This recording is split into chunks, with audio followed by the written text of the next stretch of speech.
Hello, everybody. Welcome into the NBA Front Office Show. I'm Trevor Lane, joined as always by Keith Smith. And today we're talking about players who are playing for their next contracts around the NBA. A lot of deals hanging in the balance, and we're going to see how it plays out over the course of the season. Some really interesting names that we're going to run through today. Make sure you do subscribe to the YouTube channel. Follow us over on Apple Podcasts, Spotify, or wherever you listen to podcasts as well. Keith, contract year players, always an interesting topic to take a look at, and there are some really important ones in the NBA this season.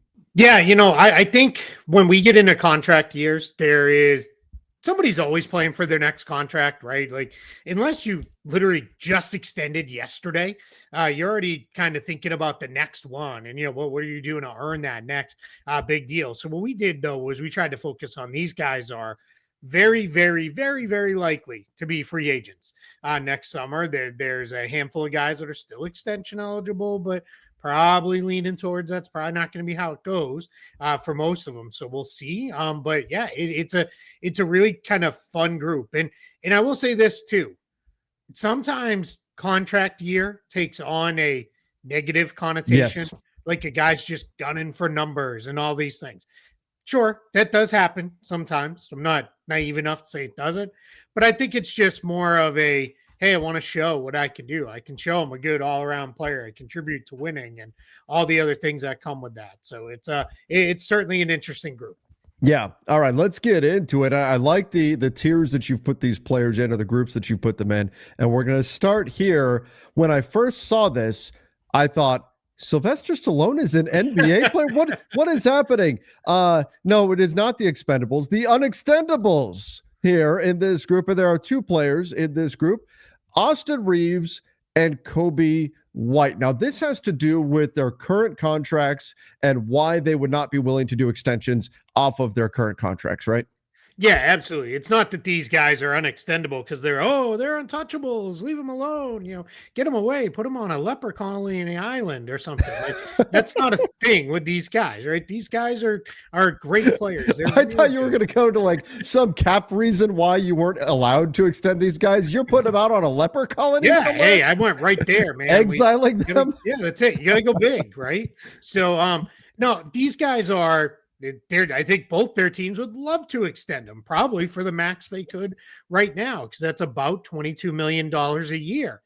But Austin Reeves and Kobe White are like, thanks, but no thanks. We're going to get bigger contracts than that by playing out this year. So why I put them together? Pretty similar players, right? They are guys who are good scorers, guys who are developing playmakers. I think Austin Reeves a little bit ahead of Kobe White in the playmaking arena. And both guys are guys that we have questions about defensively. If they are put on an island, they're going to struggle, but they can be part of team defenses where I think they can hold up. So two good guys. Part of why they're not going to extend, just the educational moment, the most you can offer a player in the improved veteran extension rules is 140% of their prior salary. Or in the case of Reeves and White, it's 140% of the estimated average player salary. That's how we get up to that about 87 million or so. So with Austin Reeves, he's at 13.9. That's right. That is like legit right on the tipping point of where the average player salary is going to come in. So for him, it's going to be roughly, we're going to call it 87, 88 million. And that's over 4 years. Over 4 years, correct. Yeah, if it was per year, I think he'd sign it. You would sign per year. Highly advised. If rules change, sign that tomorrow. Yes. And I'll take my small percentage off of the discovery fee there. But no, it's with Austin, and Kobe White too. These guys have proven themselves now to be beyond that number. I know some people that's a big number, right? 20 plus million a year. But the challenge is it's not that big of a number when you start thinking in NBA terms. That's like 15% of the cap, basically. So you're not going to see anybody really signing for that number that is at the talent level of Reeves or White. That's why I lumped them together. Now, here's a really important part. Both guys have said they love where they are. That doesn't mean they're running away in free agency just because they're not extending. If things change, I'm sure we'll get word of things changing. But until then, I just believe it's what makes the most financial sense is we're going to wait. We're going to have good seasons. then we're going to cash in this summer, probably with our incumbent teams. Right, which is what what both guys are putting out there right now. They want to stay with their teams. It just doesn't make sense to do an extension right now for financial reasons. I think if it did make sense, both guys would be extending, if they could get that money now. But because of the rules, 140%, just not enough in terms of what these guys have become as players. It is a little bit of a bet on yourself type situation, just because, injuries can always occur and things of that nature. You could have a rough season or something like that. Although, as we're recording this, the most recent Austin Reeves game was a 41 point game. And before that was a 51-point game. So he's looking pretty good right now. Very, very early. A lot of basketball left to play. But these guys they're not getting extensions done, not because they want to leave their teams, not because their teams don't want them. It's just a financial thing. And both guys are, I think, likely to wind up sticking. You never know, but likely to wind up sticking with their incumbent teams, the Bulls and the Lakers, next summer. One place where it gets a little scary. There are going to be teams with cap space. Yes, and sir. Some of those teams with cap space have not landed on their point guard yet. That's going to kind of lead their teams into being their next versions of themselves.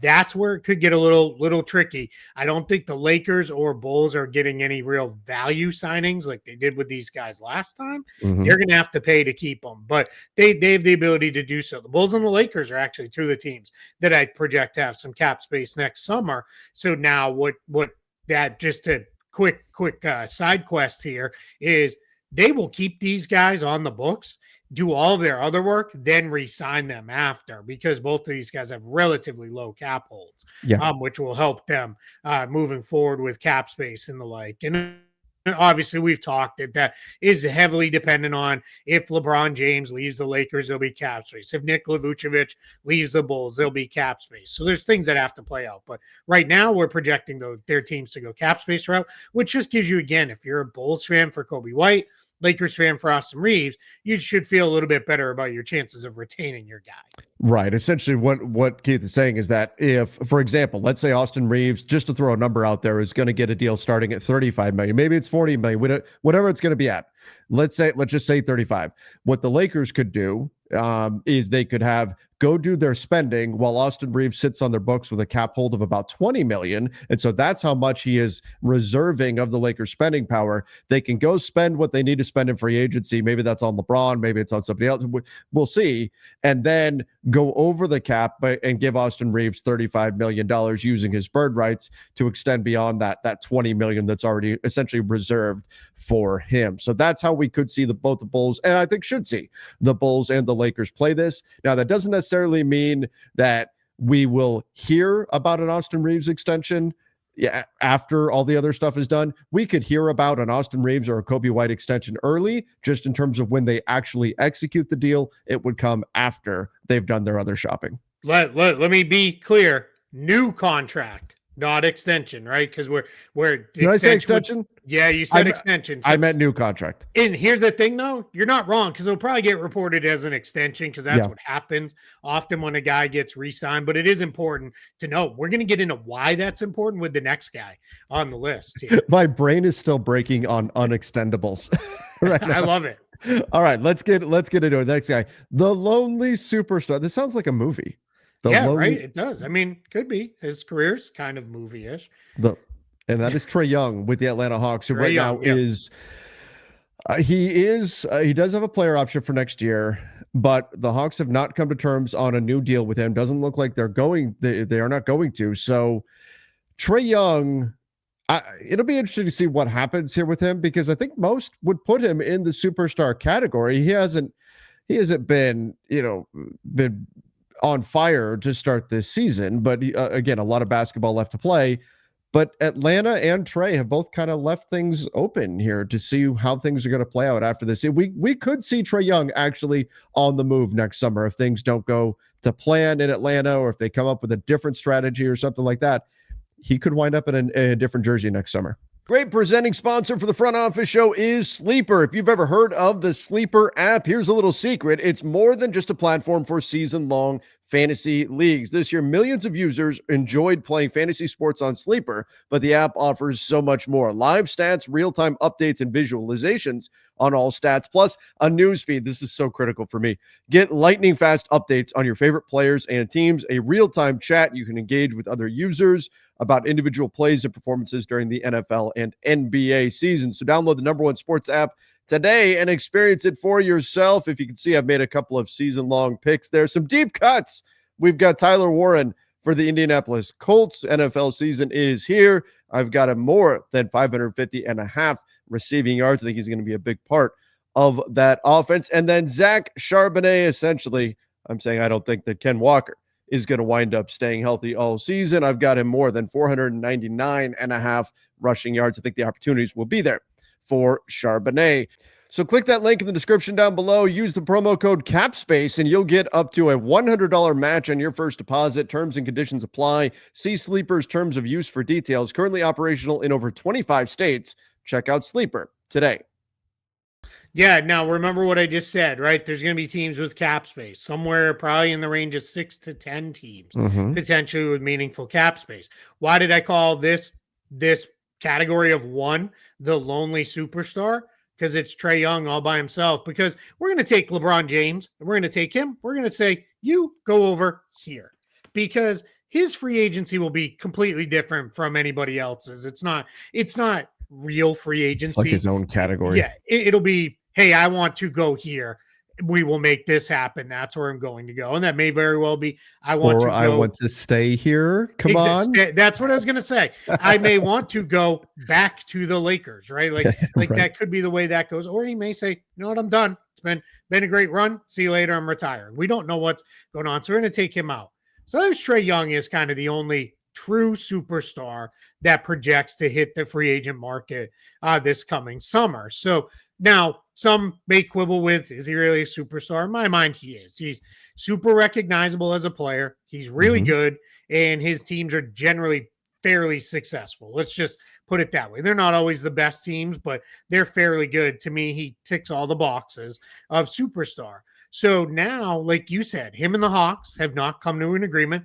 Hawks put a lot of money into this offseason, whether it was going and trading for Kristaps Porzingis, signing Nickeil Alexander-Walker. They extended Dyson Daniels a year after extending Jalen Johnson. There's a lot of money on the books for Atlanta this year. And with Johnson and Daniels and Okongwu and Alexander-Walker, there's a lot of money moving forward. And we're going to get to Kristaps Porzingis later in the piece, but he's also up for a new deal. Now, Trae Young and the Hawks had a deadline, I'm very much putting that in quotes, of last week to agree to an extension. Why I put that in quotes is he has a player option. So he could decline that, which turns him into an expiring contract, which allows him to extend. His contract is so big at almost $46 million for this season, he can extend all the way up to his max. So that could still get done. Let's say the Hawks catch fire here in the next couple of weeks and they're rolling and everything looks good and they're looking awesome going in late into the year. They may just say, let's just get this done. Like, we don't need to mess around anymore. Get this done and move on. And they may still want to extend Trae Young. Or it may be, hey, I'm going to go into the market. What did we say about Austin Reeves and Kobe White? He's a point guard. Teams with cap space haven't all landed on their point guards yet. So this could be a position where the Hawks could be in a tough spot. Now, here's why when I so callously corrected you when you were stuck on extendables, unextendables, why it's important new contract. Trae Young this summer is eligible for a no trade clause if he signs a new contract. Ooh. That's a wrinkle, right? Let's say the Hawks are like, hey, we got all this other money and we really want to be able to build a really great team around you and contend. Can you take a little less than the max? What if Trae Young and his reps counter with, yeah, give me a no trade clause. Let's do that. Why is he eligible? Get a no trade clause. Negotiated no trade clause. There's only two in the league right now, LeBron and Damian Lillard. The only way you can get one is on a new contract. Can't be on an extension. We remember, right? LeBron signed a new contract this last time around. Correct. Damian Lillard signed a new contract with the Trailblazers this summer by returning there. And what you have to meet the criteria is you have to be in the league for at least 8 years, this is Trae Young's 8th season in the NBA, and you have to be on the same team for at least 4 of those years. He's only been with the Hawks, so we know he's good there. So Trae Young's in a position where he could say, all right, why not a no trade clause? And maybe that's a way where we bridge the gap if there's some money floating out there. Now, again, can't come if he extends. You can only have a no trade clause in an extension if it existed on your previous deal. He hasn't been eligible for one yet. We'll see. Teams have gotten super stingy with those because we saw how that went with Bradley Beal. Didn't go great. Kind of drug out things for quite a while and then made it really hard on the Suns. Ultimately resulted in a wave and stretch. But Trae Young potentially eligible? I don't know. Let's see. Maybe. So let's talk real quick. Who are those teams that could target we just talked about 3 guards, Trae Young, Kobe White, Austin Reeves. Who are those teams with projected cap space that you think could be landing spots for guards in free agency? Yeah, so one of them is your team. It's the Lakers. Sure. They're there. I think, just being sensible says just re-sign Austin Reeves. We don't need to go crazy, right? Just keep him if we're going this direction. But let's say Austin Reeves is leaving. Why not Trae Young next to Luka? It kind of gives you a lot of the same stuff that you get with Austin Reeves with some of the same problems. The nice thing about Luka, while Luka is a point guard on offense, he can play 1 through 4 on defense because you're just going to kind of put him wherever he needs to be. So, the LA Clippers, they could be resetting as quickly as a year from now, right? They've got a lot of guys that have options, guys they have some team control on. They could be resetting. Then we've got some of the rebuilding teams. Washington, for all that they've put together, they don't have a point guard yet. That's the one position. I like Bub Carrington, but I'm not told that Bub Carrington is the point guard to kind of lead them. Trae Young, probably a little bit older than you want to go with. But again, maybe you look at it and say, hey, you know what? We can't line everybody up to be the exact same age. Why not? Utah, they've got guards. They've got Keontae George. They have Isaiah Collier. But Lauri Markkanen keeps going the way he's going, and they're like, we need to speed things up. Maybe they want to get their point guard and say, you know what? We'll just move forward. We've got draft picks from other teams. We're going to try to go right now. The Bulls I mentioned already. If Kobe White were to walk, all of a sudden now they're a major cap space player. And then the Brooklyn Nets also have cap space projected. I'm going to take them a little out because they drafted somewhere in the range of 48 point guards last NBA draft. So we'll leave them a little bit out of the mix for a point guard. But that's kind of where things stand. And who knows who else will join that mix, as we get a little bit deeper into this season and teams make moves set up for next year. Right. Teams are going to be trying to shuffle things around, and we'll get a better sense of who actually has what cap space, as we get closer to the summer. But that's an interesting list. There are some interesting teams out there that could target a point guard. I'm not a huge fan of the Trae Young Luka idea, combining them together. I certainly question how they both could be off ball and how all that would work. But, he's a very talented player, and I think he will wind up somewhere. It may just be staying with the Hawks, but I hope he winds up somewhere where he gets, I think, the recognition. I feel like Trae Young has become a little underrated compared to what he can actually provide, especially as a passer. The dude is such a great passer. We all love Tyrese Halliburton. Tyrese Halliburton is one of the premier playmakers in the league. But Trae Young's every bit as good of a passer and playmaker as Tyrese Halliburton is. He led the league in assists last year, I believe it was. If he didn't, he at least had his own career high. And he has actually improved in assists per game every season he's been in the league. And it's not like he started at 2, then climbed from there. He started pretty high, and he climbed all the way up to a little over 11 a game last season. That's impressive stuff. And then, the shooting and other things. Yeah, the Lakers going after Trae Young, that would feel a little bit old Lakers, where it was like, just get superstars and we'll just figure it out. And they didn't always work out very well. So that's where I think, we're in a spot where they're probably not going that direction. They'd probably just re-sign Austin Reeves and at a slightly lower deal probably, and then move forward. I don't know. If Austin Reeves keeps dropping 40 and 50, he's all of a sudden he's getting max money too. That's one other thing with Austin Reeves. Just one other note on him. Because he came in the league on a short-term contract and then had this contract, he's still only eligible for the 25% of the cap max. Correct. This summer as a free agent. That's the fun max, as the Hoop Collective likes to call it. So that would come in just over 40 million. I think it's at like 41, 42 million or so for next season starting on a about 41 and a half off the latest cap projection. Yep. Right. Yeah. And those, we will have a better sense of what those look like once we get closer to it and those numbers are all in and everything. But usually the projections are Yeah. pretty close, within a few million. Yeah, they already went up a million from the first initial projection, which is great news. And the NBA tends to be a little more conservative with the early projection because nobody yells at them if they're like, "Hey, guess what? Everybody gets an extra couple million in cap Exactly. space." It's like, great, yay! No, it'd be worse if it went the other way. If it's like, hey, we all think it's going up by 7 or 8 million, and then you know what? It's only going to go up by a couple. So we'll see. But yeah, that what very likely will happen is we'll get another update ahead of the trade deadline. That's usually when we get another update on where the cap projections are because that helps teams plan because the trade deadline period is really the start of the summer planning process Mm-hmm. for a lot of teams. And then we'll obviously get our final update of here's where we're going to be at when the offseason opens next year. All right, Keith, it is spooky season.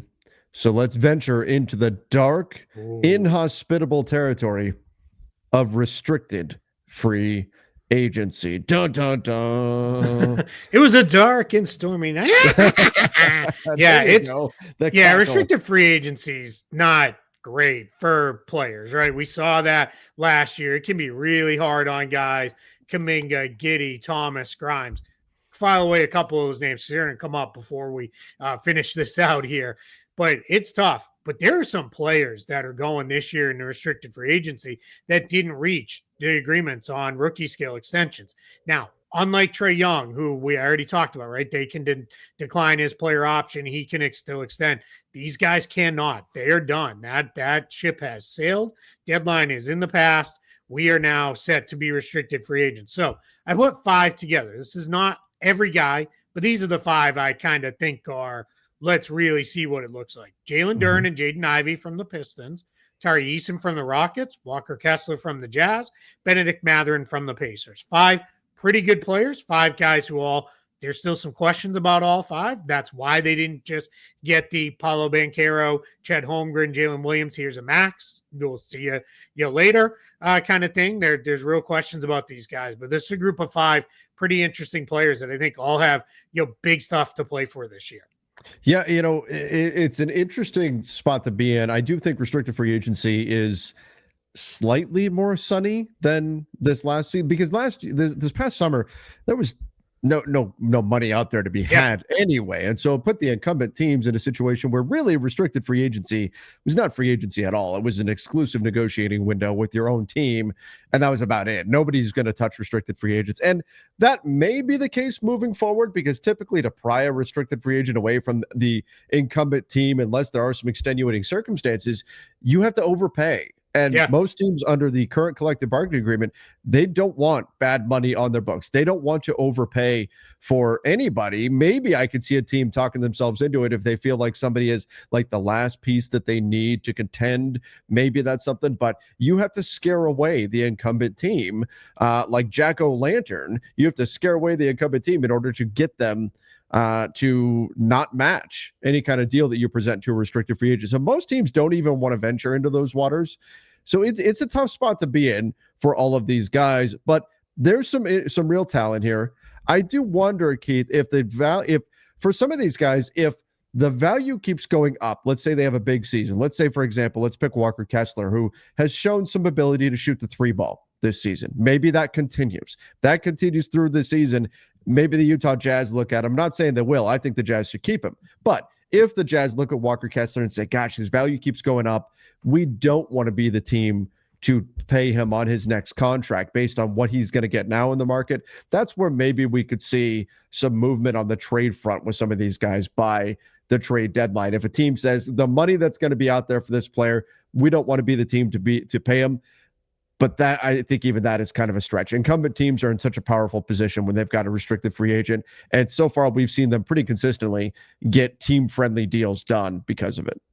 Yeah, so you hit on a lot of good points there, and I want to touch on a handful of things. One is last summer, 3 teams had cap space, but 2 of them, the Milwaukee Bucks and the Memphis Grizzlies, they created cap space for very specific reasons to get Miles Turner to renegotiate and extend Jaren Jackson Jr.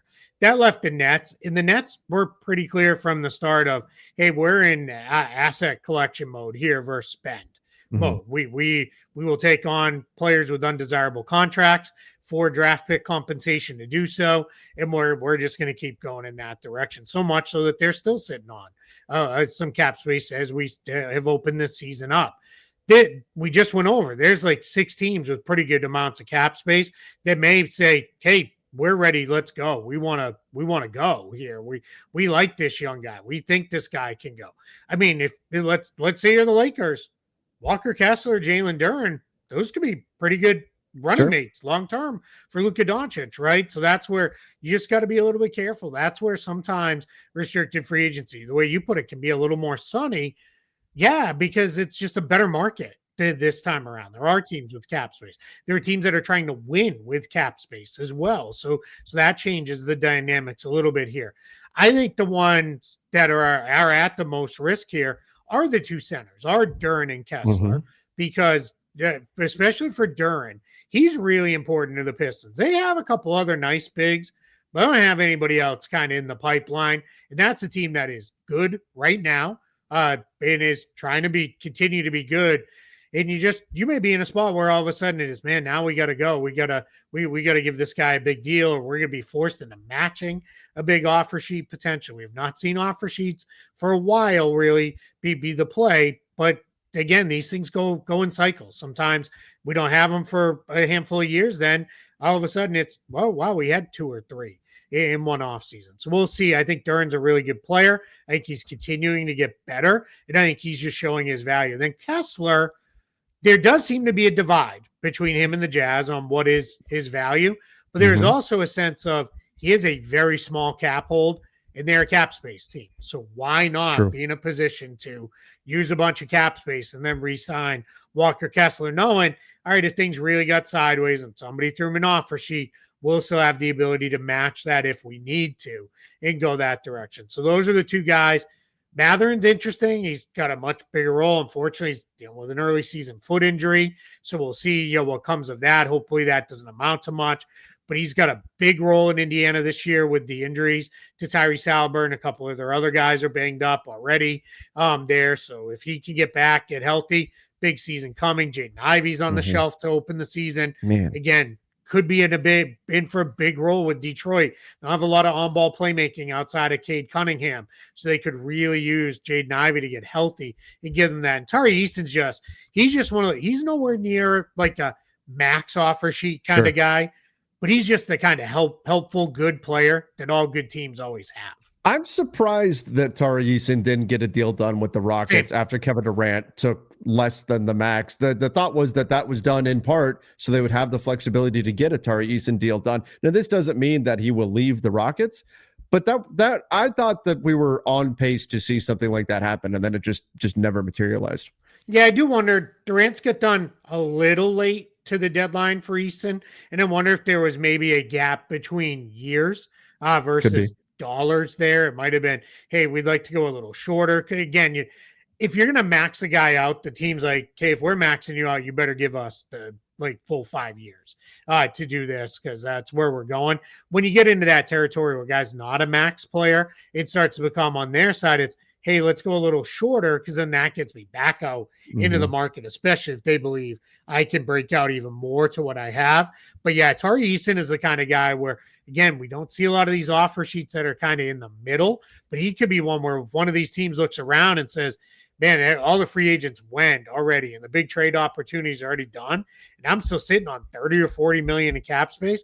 Hey, Tari Eason, you want to do a $20 million a year offer sheet, $25 million a year offer sheet, and you go that direction where, all right, if we didn't get them, nothing lost. We were right back where we were.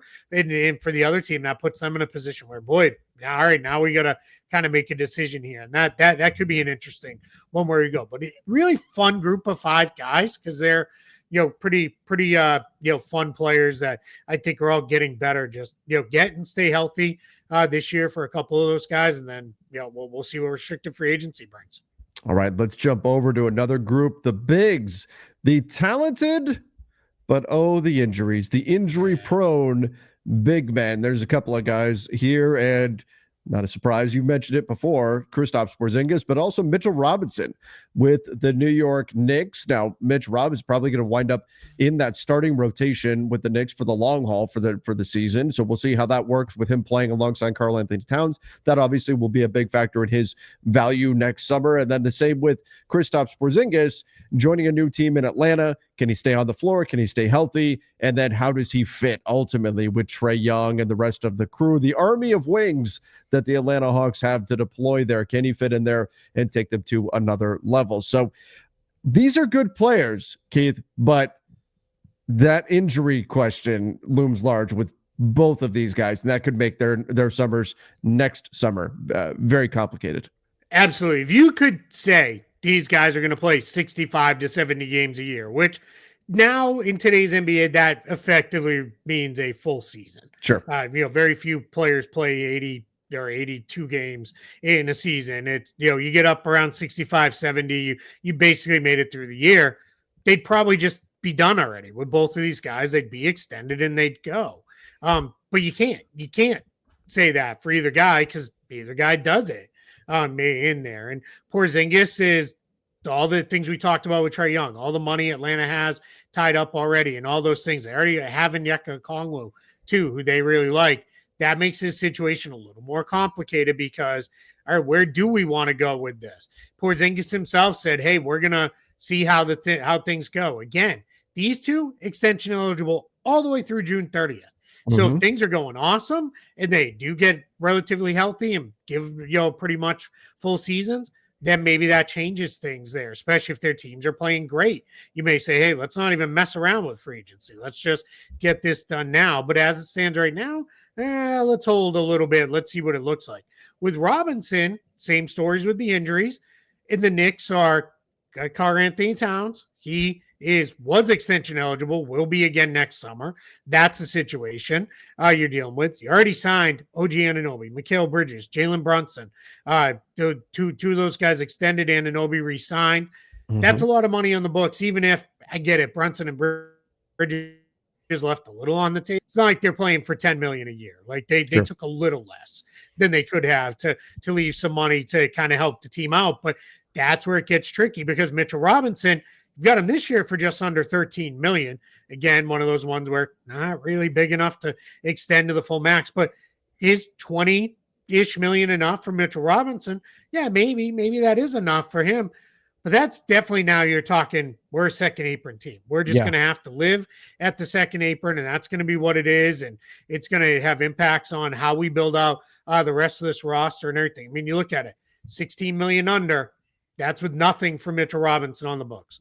20 million for him. 20, you're over. That's it. We're over the second apron. So those are the decisions the Knicks are going to have to make. And when you're a second apron team and that all the restrictions that comes with on building out your roster, you can't have 20 million in street clothes on the bench 50, 60 times a year. It just makes it too hard to build a competitive roster. We know the Knicks, they're not content with just let's be a playoff team.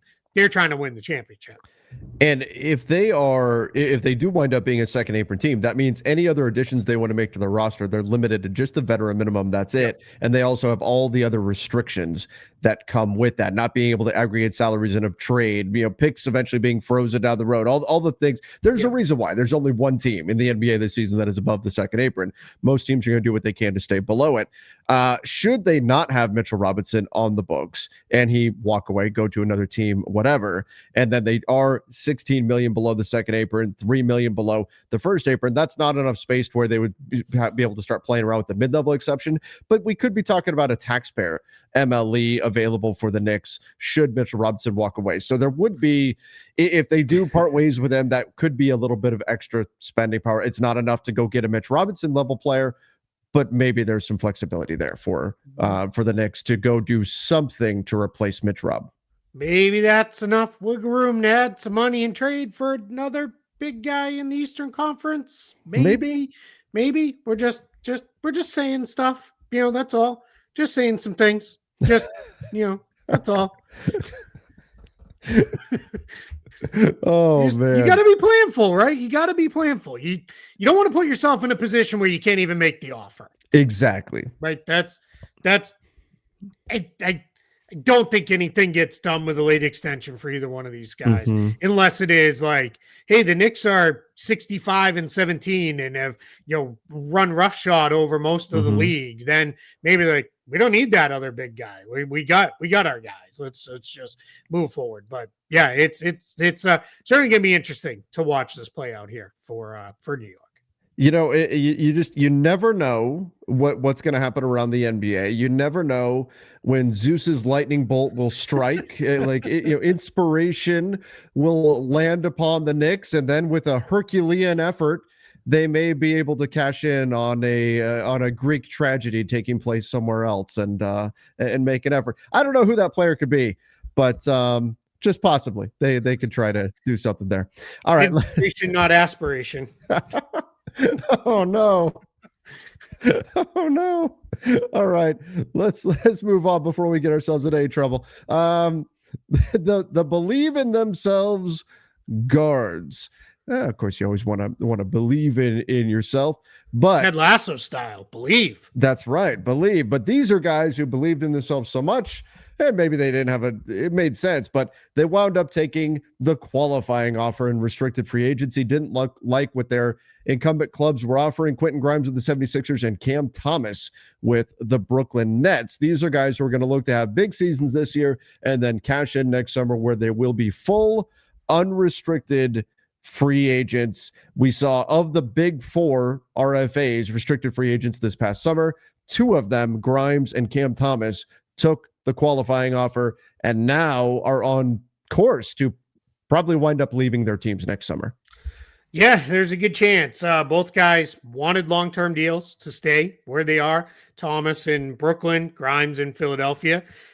Both of the guys got their offers. Neither one was anywhere close. I think Grimes, when we finally heard what it was like $10 million a year. That's not even the mid-level. Forget it. He's out. Was never going to happen. Sign the qualifying offer. Cam Thomas, I think, was a little bigger, but it was like kind of the Kuminga type setup where it was still around the mid-level, but with a team option on year number 2. So he didn't even get any kind of long-term security there. So he said, nope, I'll sign the qualifying offer and play it out. And right move for both guys. No question about that. For me, it just puts you're in a spot where do we go? For Philly, Tyrese Maxey and VJ Edgecombe, there's your backcourt for the next however many years. We hope those two look incredible to start the year. But Grimes has been great. They've been playing all three of them together. They've been playing Grimes a good amount of minutes. Philly's winning every game so far. They haven't lost as of the recording of this. They're playing great basketball, especially offensively. Defensively, not so much, but that's okay. They're outscoring other teams, and Grimes has been a big part of it. But how much are you going to invest in one grouping, meaning your guard group, knowing you also have Jared McCain there, when you've got Paul George and Joel Embiid sitting on the books on their max deals? That just gets a little tough. So they're going to be dancing around the tax and the aprons and other things, depending on where Grimes goes. Maybe he plays himself into a deal so big, Philly says, good luck to you, best of luck wherever you go. This one too, for both of these guys, what's worth watching is they both have that implied no trade clause from signing the qualifying offer. So let's say Philly's like, you know what, we do need to move Grimes. Grimes has control. If it's, hey, we're going to trade you to a team he doesn't want to go to, he can say no. And the reason why is they lose their bird rights if they get traded. And that makes it hard for them to then re-sign with that team. So we'll just keep an eye on it. We've seen guys get moved in that situation before, but the players do get quite a bit of control. And then with Cam Thomas, it's just a rough spot in Brooklyn. He's a good player. We both like him quite a bit. It's just they drafted 100 guards, and they're going to build around those guys. And for Cam Thomas, it's, all right, where do we go? Still starting, still playing a lot, still has a big role, but that's something you could very easily see. All right, we're pivoting to a slightly different direction to run with our younger guys whenever that time comes this season. Cam Thomas really just needs to be able to prove that he's more than just a scorer. Yeah. And he has to be doing, and if he is going to be just a scorer, he has to do it very efficiently. we're recording this, we're only 4 games in to the season, so don't sound the alarm too much here, but he's only at 42% from the field and 33% from three. He's averaging 24.5 points per game, but that's not going to excite teams if he's not doing it efficiently.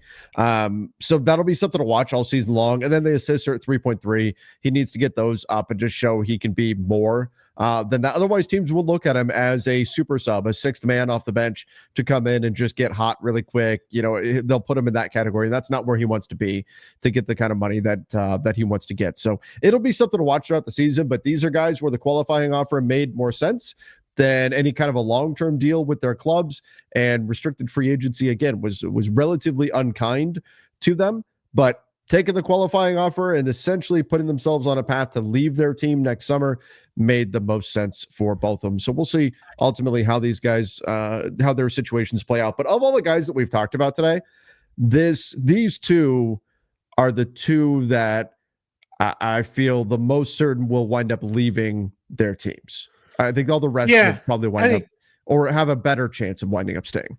Yeah, I think that's fair. I think that's definitely fair. Those other teams have more advantages to those other guys. Those other guys are more key parts of their teams.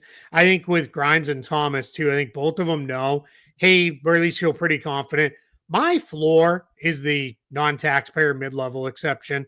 Mm-hmm. That's like my floor. And yes, they're playing for under that this year, but that's better than locking into an under market deal for many years, because if they have great seasons, that floor may then be, all right, that floor is now 22 to 25 million a year. And all of a sudden that kind of changes things. And we've said it before, we'll say it again. If where you top out is the super sub scoring guard off the bench, Jamal Crawford, Lou Williams style, that's not a bad thing. That for some reason that's turned into, oh man, that's all. No, that's fine. Like that is you can build a 20-year career there. But sure. I think both of these guys are young enough. They still want more than that. So we'll see where that goes. You're just not getting the $25-30 million offer if you're the super sub score out there. You're probably not getting there. But like you said, you can build a very good, very lucrative long career being that. I just think both of these guys, but especially Cam Thomas, because there's questions about whether or not that is really his ideal role in the NBA. They're trying to prove that they're not that they are more, that they're starting caliber players here. Yeah. And that's why I kind of long. It's not just the restricted free agency. Didn't go their way. They signed the qualifying offer. That's the bulk of it. But these are two guys in very similar positions where it's been, all right, you can fill it up on not so great teams, but what can you be? Can you do more than that? We'll see. And the challenge is, especially for Thomas, again, we may hit a point where it's the Nets are, it's no longer in our best interest to continue to give you these minutes and opportunities and all these things. So it's going to have to be get it done. But he had a big game the other night, 41 points the other night. We all know what he can do there. And I think he's actually done a pretty good job as a passer. It's just look at the rest of the roster and you'll get a sense of, are you saying his teammates can't make shots? Yeah, there's some potential assists there that have gone not his way with that, because just shots aren't getting knocked down. And that's something where teams look deeper into this than just, oh, he averaged 2 assists per game.